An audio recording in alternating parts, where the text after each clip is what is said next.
ऋषि please मेरी बात सुनो। ऋषि ने शादी तोड़ दी और चला गया। ये सब तब हुआ जब मेरी सौतेली बहन कनिका ने मेरी बैचलरेट पार्टी के दौरान मुझे ड्रग्स दे दिया। उसके बाद एक अनजान आदमी ने मेरा फायदा उठाया, सिर्फ इसलिए क्योंकि मेरी बहन मेरे मंगेतर से शादी करना चाहती थी। क्यों? क्योंकि मुझे ऋषि की साली नहीं, घर वाली।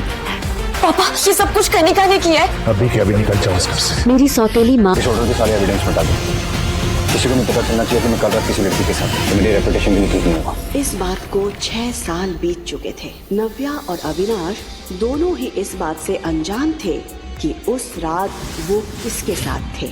दोनों ही अपनी अपनी जिंदगी में आगे बढ़ चुके थे। 6 साल तक नव्या ने काफी परेशानियां झेली, पर उसके साथ एक ऐसी खुशी थी जिसने उसकी हर मुश्किल को आसान कर दिया था। उसने अब अकेले उस खुशी के साथ जीना सीख लिया था।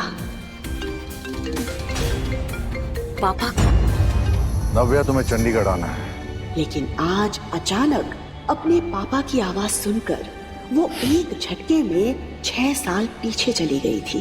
पापा आप सच में चाहते हैं कि मैं वापस आ जाऊं? हाँ बेटा। पापा चाहते हैं कि मैं वापस चली जाऊं? पापा सच में मुझे घर बुला रहे हैं? Oh God! Oh God! पर क्यों? पापा मुझे वापस क्यों बुला रहे हैं? उन्होंने कुछ बताया भी नहीं।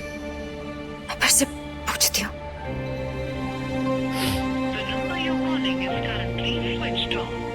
Switched off? पापा ने मुझे वापस बुलाया। मैं वापस घर जा सकती हूँ। शायद पापा मुझे अपना लेंगे और मुझे माफ कर देंगे। वो इतनी एक्साइटेड थी कि उसने अपने ऑफिस से छुट्टी ली और तुरंत वहाँ से निकल गई। कुछ घंटों बाद वो बेंगलुरु एयरपोर्ट पर चेक इन कर रही थी। वो अपने पापा के एक बुलावे पर दौड़ी चली जा रही थी, सिर्फ इस उम्मीद में कि शायद अब उनका रिश्ता फिर से पहले जैसा हो जाए। मम्मा! आरव! कम! ये आवाज किसी और की नहीं बल्कि आरव की थी। आरव नव्या का बेटा था। उसके साथ अतीत में जो हुआ उसके बाद उसने अपना शहर तो छोड़ दिया था, लेकिन उस रात की याद उसकी जिंदगी से कभी दूर नहीं हुई थी। बेंगलुरु शिफ्ट होने के कुछ ही दिन बाद उसे पता चला कि वो प्रेग्नेंट है। मम्मा देखो हमारा फ्लाइट मिस हो गया। अरे वो हमारी फ्लाइट नहीं है, हमारी फ्लाइट 1 घंटे बाद है। और अगर मिस हो गया तो? और अगर मिस हो गया तो हम पैदल पैदल जाएंगे, ठीक है? बहुत ही प्यारा बच्चा है आपका। बहुत नॉटी भी। Thank you. नव्या ने जैसे ही ऊपर देखा तो उसके सामने एक 6 फुट का आदमी खड़ा था। नव्या को ये इंसान किसी भी सेलिब्रिटी से कम नहीं लग रहा था, पर वो ये नहीं जानती थी कि ये इंसान कोई और नहीं बल्कि अविनाश आहूजा है। उसने और अविनाश ने एक दूसरे को देखा, लेकिन वो एक दूसरे को पहचान नहीं पाए। वो नहीं जानते थे कि 6 साल पहले जो होटल रूम में साथ थे, आज उन्हें किस्मत ने फिर से सामने लाकर खड़ा कर दिया था। Sorry.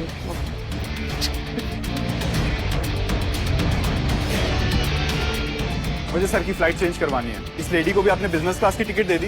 Avinash sir business class से ट्रैवल करते हैं क्योंकि उनको डिस्टर्बेंस नहीं पसंद है। वो ये बच्चे का शोर सुनते हुए ट्रैवल नहीं कर सकते। या तो आप इनकी क्लास चेंज करिए या अविनाश सर के लिए दूसरी फ्लाइट कीजिए। He just can't travel with kids. Excuse me, क्या कहना चाहते हैं आपके सर? शोर मचा रहा था मेरा बेटा, वो शोर नहीं मचा रहा था, वो मुझसे बात कर रहा था। Really?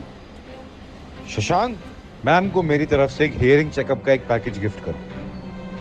या तो इनके कान खराब हो गए हैं या इन्हें ऊंचा सुनने की आदत पड़ गई है। नव्या और अविनाश के बीच बहस भड़कती जा रही थी, लेकिन इन सब से अलग आरव का ध्यान तो कहीं और ही था। आरव के हाथ पर एक हार्ट शेप का बर्थ मार्क था। आज ठीक वैसा ही निशान उसे अविनाश के हाथ पर दिखाई दे रहा था। नव्या और अविनाश दोनों ही आरव के मुंह से ये शब्द सुनकर शॉक्ड रह गए थे। अविनाश एकटक आरव को देख रहा था। न जाने क्यों उसके मुंह से पापा शब्द सुनकर अविनाश को एक अजीब सी फीलिंग हो रही थी, ऐसी फीलिंग जो उसे पहले कभी नहीं हुई थी। रफ, क्या बोल रहे तुम? पापा नहीं है। डैड। नहीं है वो तुम्हारे डैड, प्लीज ऐसे नहीं बोलते। बट मम्मा सी, हम दोनों के हाथों में सेम निशान है। एक जैसा निशान देखकर अविनाश और नव्या भी हैरान रह गए। ऐसे सेम निशान होने से कोई किसी का पापा नहीं होता यार। सीरियसली इनकी पूरी फैमिली फन। जहां अविनाश के दिल पर आरव की मासूमियत छप गई थी, वहीं नव्या ने तुरंत आरव के हाथ से अविनाश का हाथ छुड़ाया और उसे अपनी तरफ कर लिया। इनफ आरव, ऐसे किसी को अपने पापा नहीं बोलते। बट मम्मा उसने आरव को इतने प्यार से पाला पोसा था कि आज तक उससे तेज आवाज में बात तक नहीं की थी, लेकिन आज सिचुएशन उसके हाथ से निकल गई थी।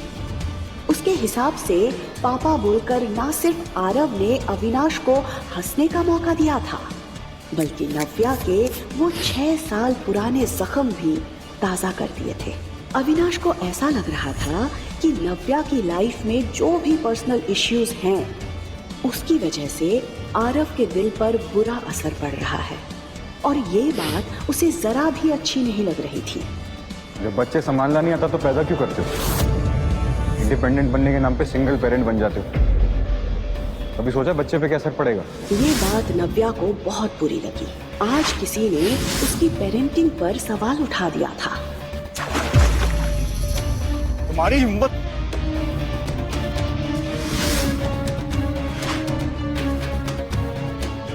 नव्या उसे घूर रही थी और वो नव्या को। इससे पहले कि वो कुछ कहता, नव्या ने आरव का हाथ पकड़ा और वहां से गुस्से में निकल गई। अविनाश को यकीन नहीं हो रहा था कि आज किसी लड़की ने उसके मुंह पर पानी फेंका था। सर आपकी दूसरी फ्लाइट अरेंज हो गई है। Let's go sir. उस लड़की की फिक्र मत कीजिए, उसे मैं देख लूंगा। मैं इसी फ्लाइट में जाऊंगा, इसी लड़की के साथ ट्रैवल करूंगा। पता नहीं सर क्या सोच रहे, क्या करने वाले सर। सिक्योरिटी चेक इन के दौरान अविनाश बार बार नव्या को देखे जा रहा था, लेकिन नव्या अविनाश को नजरअंदाज करते हुए आगे बढ़ गई। कुछ घंटों बाद जब फ्लाइट चंडीगढ़ में लैंड हुई, तब तक नव्या सब कुछ भूल चुकी थी। इतने सालों बाद अपने शहर में पैर रखते वक्त उसे ऐसा लग रहा था जैसे उसकी लाइफ में फिर से सब कुछ बदलने वाला था। उसके अंदर एक खुशी थी अपने पापा से मिलने की। पापा आए होंगे ना मुझे लेने, मैसेज तो किया था मैंने उन्हें। सामने से ऋषि और कनिका उसी की तरफ बढ़ रहे थे। ऋषि कनिका के साथ? तो आगे तुम वापस। नव्या समझ गई थी कि कनिका ने वो सब कुछ हासिल कर लिया जो उसने चाहा था। ये लोग कौन है मम्मा? मम्मा, दीदी, ये तुम्हारा बेटा है? हाँ तो आपको कोई प्रॉब्लम? ओह, अब समझी। उस रात ऋषि को चीट करने के बाद तुम प्रेग्नेंट, और ये तुम्हारा बेटा है। कनिका ने ऋषि के लिए हर टूटी कड़ी को जोड़ दिया था। ऋषि को ये एहसास हो गया था कि आरव नव्या के धोखे की निशानी है। यू चीट, तुम्हें शर्म नहीं आई इस बच्चे के साथ अपने घर आने पर? मैंने कोई चोरी नहीं की है, आरव मेरा बेटा है। देखा ऋषि, इसे इसकी गलती का बिल्कुल भी अफसोस नहीं। वेट, इससे कोई भी सवाल करने का कोई मतलब नहीं है। याद है इसने पिछली बार क्या किया था? उसके बाद तो ये कोई भी शर्मनाक हरकत कर सकती है। आई एम श्योर ये बच्चा भी उसकी किसी हरकत का नतीजा होगा। इस बच्चे को मेरी आंखों के सामने से ले जाओ, वरना नहीं, मम्मी से दूर रहो। तुम लोग बैठ रही हो और मेरी मम्मी से बात भी मत करना।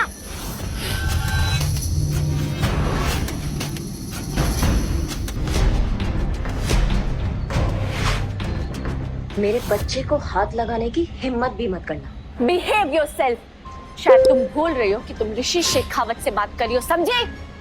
नो वंडर है बच्चा इतना बदतमीज है। माँ के गुना इसमें। ये सिखाया तुमने अपने बच्चे को? और एक सिंगल मदर से क्या उम्मीद कर सकते हैं? मम्मा को कुछ मत बोलना, आप कर लो। नाउ इसका मुंह बंद करो, वरना पिछली बार तुम्हारे बेटे पर हाथ उठाया था, इस बार तुम्हारे पे उठाना पड़ेगा। हाथ उठाकर तो दिखाओ। ये सुनते ही नव्या ने पीछे पलट कर देखा तो ये आवाज किसी और की नहीं बल्कि अविनाश आहूजा की थी। उसे देखकर नव्या शॉक्ड रह गई थी।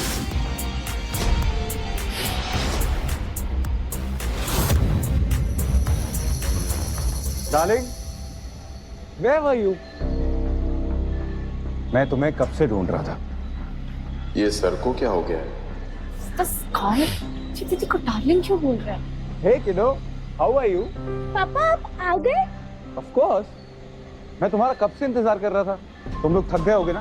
पहले लंच करोगे कि रेस्ट करोगे? नव्या पूरी तरह से ब्लैंक खड़ी थी। वो कभी अविनाश की तरफ देख रही थी तो कभी